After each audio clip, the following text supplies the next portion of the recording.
ఆత్మవిశ్వాసంతో ఉండగలుగుతాడు, లేకపోతే మళ్ళీ మొన్న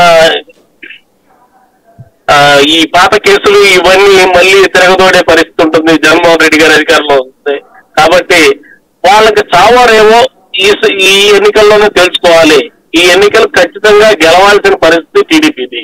అందుకని చెప్పి వాళ్ళు ఎవరు ఎంతకైనా జారిపోయి అంటే దిగజారటం అని నేను చెప్పను, కానీ ఈ ఎన్నికల్లో ఎత్తులని చెప్పి అనుకోవచ్చు. బీజేపీని కన్విన్స్ చేసుకోవటంలో, లేకపోతే జన సైనికులను కన్విన్స్ చేసుకోవటంలో, ఒక పక్క జగన్మోహన్ కన్విన్స్ చేసుకోవటంలో టీడీపీ చంద్రబాబు నాయుడు గారి ఎత్తులు ఫలించినాయి అని చెప్పి చెప్పుకోవచ్చు.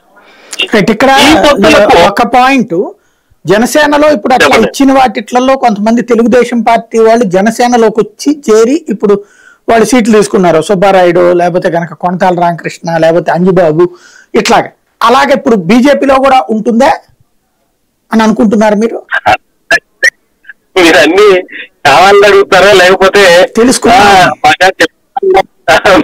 చెప్పించాలని అడుగుతారు? వాస్తవంగా మనం అనుకునేది అందరికి తెలిసిన విషయం ఈ విషయం అయితే. ఎందుకంటే వాళ్ళు అయితే ప్రజెంట్ అయితే టీడీపీలో లేరు, బయటికి వెళ్ళిపోయి ఉన్నారు. వాళ్ళు మళ్ళీ తీసుకురావాలి. ఎన్నికల ఖర్చు భరించగలిగే పరిస్థితి కొత్తగా వచ్చే సామాన్య రాజకీయ నాయకులు.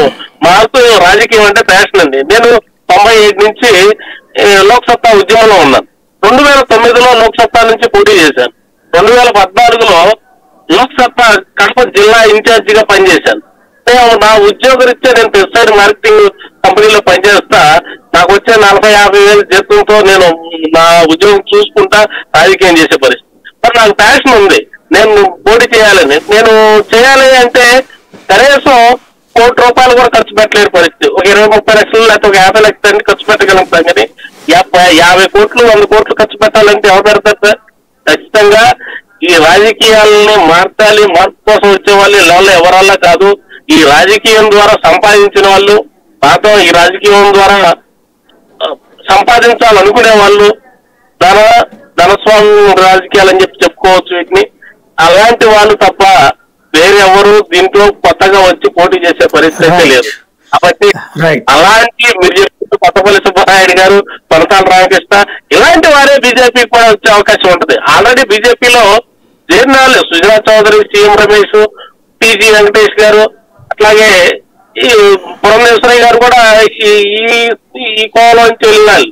కాబట్టి వీళ్ళే పోటీ చేసే అవకాశం ఉంటుంది. కానీ ఇప్పుడు మిత్రులు ఇప్పుడు ఇందాక మాట్లాడారు మన మిత్రులు, వీళ్ళెవరు తిరుపతిరావు గారు కానీ, లేకపోతే ఎక్కువ ప్యాషన్ ఉన్న వాళ్ళు ఆర్ఎస్ఎస్ నుంచి బీజేపీ నుంచి వచ్చిన వాళ్ళు, వీళ్ళెవరు పోటీ చేసే పరిస్థితి అయితే ఉండదు.